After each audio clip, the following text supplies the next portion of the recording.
वाली बात की ज्ञान दे कौन रहा है? ज्ञान दे रहा है। 2024 हो गया है ऑलमोस्ट एंड, पर इनमें हुए कुछ लफड़े हैं जिन्होंने हमें बहुत एंटरटेन करा।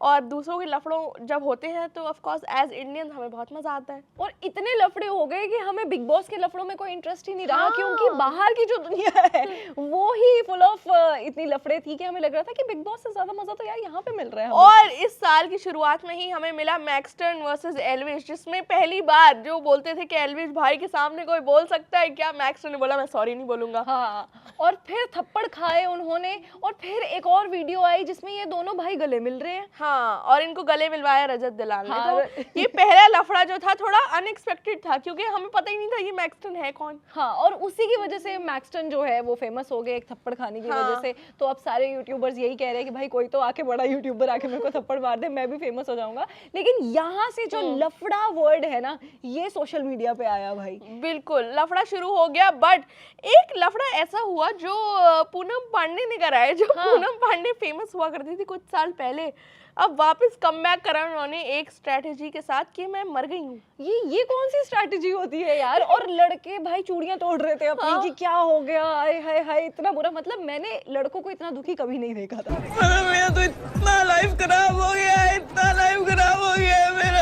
और फिर बुरा लग रहा है। और फिर पूनम पांडे हो गए जिंदा, अभी तो हम जिंदा है। अभी हम जिंदा हैं। तो फिर उन्होंने बोला कि यार मैं मरी नहीं थी, पर मैंने सर्विकल कैंसर की अवेयरनेस फैलाने के लिए ये करा था। और अभी वो जो सारे लड़के रो रहे थे उनसे पूछ लो, पता है आपको सर्विकल कैंसर क्या होते हैं? उन्हें नहीं पता होगा। और ये कौन सी अवेयरनेस है जो आपके जीते जी रह के नहीं आप फैला सकती थी? ये हाँ, मर के ही हो पर उन्होंने फिर बाद में मीडिया के सामने आके ही बोला कि अगर मैं नहीं करती तो आप कोई जिंदा इंसान फैला सकते थे इतनी अवेयरनेस। और किसी को फर्क ही नहीं पड़ता। वैसे चलो यार ठीक ही है ये, मतलब ये लफड़ा जो है ये इन्होंने हमारे साथ ही कर लिया। और अब तो ये हो गया कि जब पूनम पांडे, वैसे कभी खुदा ना खास्ता ऐसा हो, लेकिन वो शेर आया वाली स्टोरी हो जाती है ना। जब शेर आएगा तो तो हमें लगेगा कि एक और कैंसर की अवेयरनेस हो रही है। बट इसके बाद हुआ 3-2 आई और सारे रिकॉर्ड्स तोड़ भी दिए। पर इसके बाद एक और लफड़ा चलने लगा कि श्रद्धा कपूर की पिक्चर है, एंसेंबल कास्ट है, किसकी पिक्चर है 3-2। और ये क्रेडिट वॉर जो है ये बड़े बड़े स्टार्स में खुद ही होने लगा है। हमने कभी देखा नहीं है यार कि मतलब इतनी बड़ी मूवी, इतनी सक्सेसफुल मूवी है और उसमें कोई बोल रहा है कि ये श्रद्धा कपूर की मूवी है, कोई बोल रहा है राजकुमार राव की मूवी है, कोई बोल रहा है पंकज त्रिपाठी की मूवी है। हाँ, कुछ बोल रहे हैं यार ये तो राजकुमार और उनके अभिषेक बैनर्जी अपार शक्ति का जो ग्रुप है जो एक साथ आके मस्ती करते हैं उनकी वजह से चली है पिक्चर। लोग बोल रहे हैं ये फीमेल है फिल्म है। तो अभी तक ये क्लियर तो हो नहीं पाएगी किसकी फिल्म थी। और फिर बाद में आके यही बोल देते, पहले ये लोग भी जो सेलिब्रिटीज है ये इंटरव्यू में आके अपना गुस्सा निकाल लेते हैं कि ये तो क्रेडिट वॉर चल रहा है, एक्चुअल में तो ये पूरी टीम का एफर्ट होता है। लेकिन फिर बाद में बोल देते हैं हम तो मजाक कर रहे थे। कैसा लगा मेरा मजाक? बट एक और पिक्चर है जिसने काफी लफड़ा करा, वो थी आलिया भट्ट की पिक्चर जिगरा। और जब वो रिलीज होने वाली थी तो दिव्या खोसला कुमार ने बोला भाई ये तो मेरी पिक्चर है। हाँ, और मतलब गट्स कि आप वो जिसको क्लेम कर रही हैं कि ये मेरी पिक्चर है वो भी किसी और पिक्चर का रीमेक है। हाँ, तो उन्होंने बोला कि आलिया भट्ट ने मेरा आइडिया चुराया है। और उन्होंने फिर ऐसे खाली थिएटर्स की जाके फोटो डाली अपनी इंस्टाग्राम स्टोरी पे कि यार कोई नहीं देखने जा रहा तुम्हारी पिक्चर। हाँ, और जिगरा किसको बोल रहे हो कि बहुत ब्लॉकबस्टर हिट है ये, पहले दिन तो देखो यहाँ पे कोई आया नहीं है। और यहाँ पर हमने देखा आलिया भट्ट का स्टैंडर्ड, भाई वो कभी रिप्लाई नहीं करती हैं। उनको चाहे कोई कितना ही क्यों ना कुछ बोल जाए, कोई थप्पड़ मार दे उन्हें, कोई कुछ नहीं करेंगे। बट रिप्लाई करते हैं करण जौहर उनके बदले। तो वो करण जौहर भी ऐसे गूगल से उठा के कोट्स डाल रहे थे अपने इंस्टाग्राम स्टोरी पे कि ये फूल है, ये है, ये है। तो मतलब ऑल इन ऑल ये हमें दिखा है कि यार जो चीजें हमने कभी एक्सपेक्ट नहीं की थी, मतलब कि एक जो एक्टर है वो दूसरे एक्टर से लड़ रहा है कि भाई ये मेरी मूवी है, क्रेडिट वॉर के पीछे लड़ाइयाँ हो रही हैं। और मतलब ये सारी चीजें जो है ना, इससे ये पता चल रहा है कि 2024 जो है ना फुल ऑफ मसाला थी। और इसके बाद ये भी लोग बोलने लगे कि अब एनिमल का क्या होगा। क्योंकि एनिमल टी सीरीज का है और ये है, तो अब क्या रणबीर कपूर किसको चूज करेंगे? तो किसको चूज करेंगे तो हमें पता नहीं चला, पर एनिमल पार्क आ रही है। एनिमल पार्क तो आ रही है। और एक और लफड़ा जो पंजाबी म्यूजिक इंडस्ट्री में इतने सालों से चलता आ रहा था, लेकिन बहुत ही वो मतलब अंडरग्राउंड लेवल पे चल रहा था, लेकिन इंटरव्यूज के बाद खुल के आया, वो था हनी सिंह वर्सेस बादशाह। तो मेरे हेटर्स को हेट मत करो, वो मेरी ही औलादे हैं, वो मेरी ही है नस्ल। कभी करते थे जज हसल।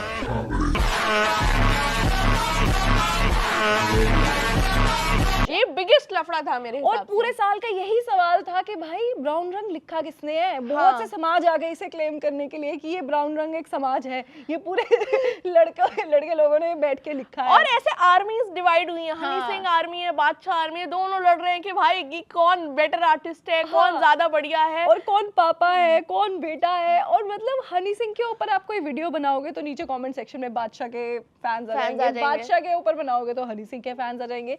ये लड़ाई आपस में मतलब इतनी बड़ी हो गई, हमें तो लग रहा था कि ठीक है यार माफिया मुंडीर है, सारे इकट्ठे काम करते थे, अब अलग अलग हो गए, लेकिन दिल में इतनी रंजिश लेके बैठे थे ये हमें पता ही नहीं था। रंजिश लेके बैठे थे और ऐसे ही वेट कर रहे थे कि कोई तो हमसे पूछ ले भाई। पूछे तो हाँ, अभी तक किसने पूछा ही नहीं था। हनी सिंह ने उन्हें क्लाइंट बुला दिया है। हाँ, और मतलब बादशाह जो ठीक है यार अच्छा गाना गा लेते हैं, उनको कहते कि वो हमारे क्लाइंट थे, वो कभी माफिया मुंडीर का पार्टी नहीं थे। तो ये साल जो है वाकई में यार मतलब अलग अलग चीजें लेकर और अगर आपको लग रहा हो सिर्फ नॉर्थ में ही लफड़े चल रहे हाँ। थे, तो साउथ में नयनतारा वर्सेस धनुष हो रहा था कि नयनतारा ने बोला कि भाई मुझे अपनी फुटेज दे दो, और उन्होंने 10 करोड़ का उन्हें ऐसे सिर्फ 3 सेकंड की फुटेज यूज की है नयनतारा की, जो डॉक्यूमेंट्री वो भी जो उन्होंने अपने फोन से बनाई थी। हाँ, नेटफ्लिक्स पे डॉक्यूमेंट्री आई है और उसमें कुछ तो बहुत बड़ी मतलब ऐसे पंगा चल रहा था कि ये यूज करने दो, वो यूज करने दो। धनुष ने नहीं यूज करने दिया क्योंकि उनके सेट पे मतलब जो प्रोड्यूस किया था मूवी, उसके सेट की सारी फुटेज थी। और फिर जब 3 सेकंड की यूज कर ली और 10 करोड़ का आगे क्लेम आ गया, और फिर नयनतारा ने ये लंबा चिट्ठा जो है वो अपने सोशल मीडिया पे तुम बहुत गंदे आदमी हो। हाँ, लेकिन एक ट्रेंड तूने देखा है कि 2024 में ये सारी लड़ाइयां जो हैं वो बहुत पब्लिकली हो रही हैं। हाँ। मतलब ऐसा नहीं हो रहा, पहले इससे पहले जो लड़ाइयां होती थी ना, वो पैप्स जो है वो डिकोड करते थे कि अच्छा ये इसको कोल्ड शोल्डर देके गई है तो कोई लड़ाई हुई होगी, लेकिन इसमें सामने सामने मतलब सोशल मीडिया पे पोस्ट हो रहे हैं, इंस्टाग्राम स्टोरी पे बातें कर रहे हैं, भाई व्हाट्सएप कर लो। हाँ, और फिर आए जी हमारे शक्तिमान। न शाहरुख, न अजय देवगन, न अक्षय, न tiger Shroff can become Shaktimaan. Shaktimaan ने कितनी ही कंट्रोवर्सी करनी चाहिए अपने जो फ्रेंचाइज है उसे बड़ा करने के लिए, पर मुझे लगा सबसे बड़े दुश्मन वही निकल रहे हैं। हर एक मतलब जिसमें वो लोगों को दोषी ठहराते हैं, लेकिन फिर बाद में जब उसके डेप्थ पे जाओ ना तो यही यार यही पता चलता है। तो मुकेश खन्ना ने बोला ना शाहरुख खान, अजय देवगन, रणवीर सिंह, कोई ऐसा एक्टर ही नहीं पैदा हुआ अभी तक जो शक्तिमान का रोल प्ले कर सकता है। टाइगर श्रॉफ बेचारे को यार फालतू में उसको ऐसे ही धो दिया कि तुम क्या नहीं बन सकते। इतने उछल कूद करते हैं तो फिर टाइगर श्रॉफ में क्या कमी है। और खुद का कमबैक लिया भी तो ऐसा लिया, इतना घटिया गाना बना के जिसको सुन के जो भी थोड़ी बहुत इज्जत है हमारे दिल में शक्तिमान की, वो कहीं ना कहीं कम होती जा रही है। और फिर शत्रुघ्न सिन्हा के बारे में कुछ इन्होंने गलत बोल दिया, सोनाक्षी सिन्हा के साथ पंगा ले लिया, सोनाक्षी सिन्हा रिप्लाई कर रही है स्टोरी डाल के, तो सारी कंट्रोवर्सी तो आ चुकी है, बट अभी तक ये नहीं पता चला है कि शक्तिमान एक्चुअली बनेगा कौन। तो 2025 में अगर हमें ये पता चल जाए तो बढ़िया हो जाएगा। हाँ, ये 2025 का सबसे बड़ा सवाल होना चाहिए आफ्टर कि ब्राउन रंग किसने लिखा है कि भाई शक्तिमान कौन बनने वाला है। और फिर अब रिसेंटली हुई भी दिलजीत वर्सेस एपी की जो लड़ाई चल रही है, जो स्क्रीनशॉट डाल रहे हैं, स्क्रीन रिकॉर्डिंग डाल रहे हैं कि तूने ब्लॉक करा, कॉन्सर्ट में जाके बोल रहे हैं, तो ये भी एक लड़ाई चल रही है। और मतलब और यहाँ पे पूरा गैंग बन गया हुआ है। एक तरफ एपी ढिल्लो है, पहले हमें लगा कि एपी ढिल्लो अकेले हैं, दिलजीत अकेले हैं, लेकिन फिर एपी ढिल्लो के कॉन्सर्ट में जाते हैं करण औजला और वो बुलाते हैं अपने कॉन्सर्ट में हनी सिंह को, जैज़ी बी को, ये दिखा रहे हैं कि ये देखो मेरे पास कितने पावर रेंजर्स हैं, तुम्हारे पास क्या है।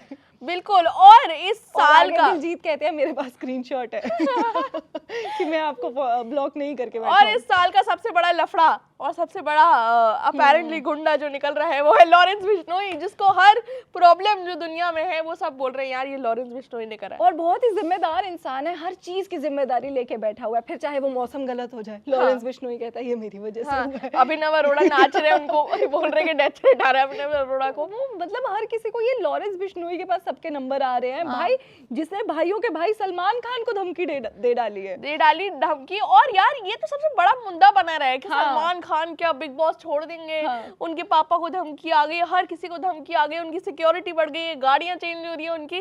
तो ऐसा तो कभी किसी ने सोचा ही नहीं था कि सलमान भाई को ऐसा डर के रहना पड़ेगा। सलमान भाई डरेंगे। और तुमने देखा था कि बिग बॉस के एक दिन के शूट में भी नहीं वो आए थे। हाँ, तो ऐसा मतलब सोचो कि सबसे बड़ा गुंडा जो है, हम समझ रहे थे कि हनी सिंह हो सकता है, बादशाह हो सकता है, यहाँ पे लॉरेंस बिश्नोई निकल के आ गए, जो जेल के अंदर बैठे हुए, जो जेल के अंदर बैठ के अपना पूरा सर्कल चला रहे हैं। तो हमारे हिसाब से जो केला अवार्ड जाना चाहिए ऑफ द बिगेस्ट लफड़ा वो होना चाहिए लॉरेंस बिश्नोई एंड सलमान खान।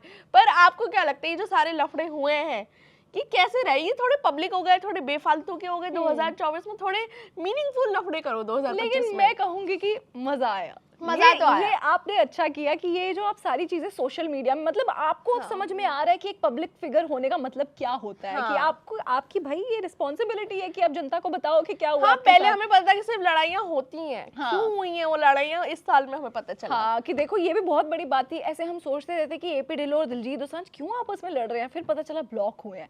अब जब ये पता चल जाएगी ब्लॉक क्यों है, तो फिर मतलब मुझे लग रहा है कि यार ये बढ़िया चीज है यार, पब्लिक को पता होना चाहिए। तो ऐसे ही लफड़े होने चाहिए, हम एंटरटेन रहें और दूसरों की लड़ाइयाँ दूर से ही देखें, हमारी लाइफ में कोई लफड़े ना हो। ऐसे ही चलते रहो, ऐसी ही हमारी विश है आपके लिए। और हम आपसे मिलेंगे अगली वीडियो। मेरा नाम है सानिया। मेरा नाम है निकिता। आप देख रहे हैं स्विच।